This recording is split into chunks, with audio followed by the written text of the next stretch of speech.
Indonesia کے شمالی صوبہ آچے میں آنے والے 2 شدید زلزلوں کے بعد بحرہ ہند کے ممالک میں جاری ہونے والی سونامی کی وارننگ کو ختم کر دیا گیا ہے۔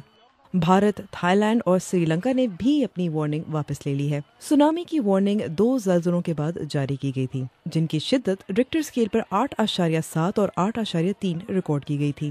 زلزلے کے جھٹکے بھارت، سری لنکا، تھائی لینڈ اور سنگاپور میں محسوس کیے گئے تھے۔ پیسیفک سونامی وارننگ سینٹر کی جانب سے جاری ہونے والے ایک بیان کے مطابق زلزلے سے سونامی پیدا ہونی تھی، جس کے بعد پیسیفک سونامی سینٹر نے بحرہ ہند کے ممالک کو ہدایت کی تھی کہ وہ مناسب حفاظتی اقدامات کریں۔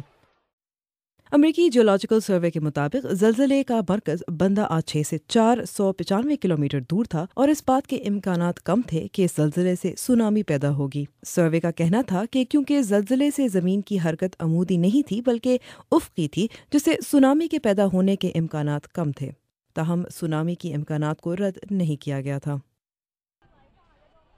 اطلاعات کے مطابق جکارتا میں زلزلے کے بعد زمین 5 منٹ تک کانپتی رہی اور بحرہ ہند کے ساحلی علاقوں کے لوگوں نے محفوظ مقامات کی طرف فرار ہونا شروع کر دیا تھا۔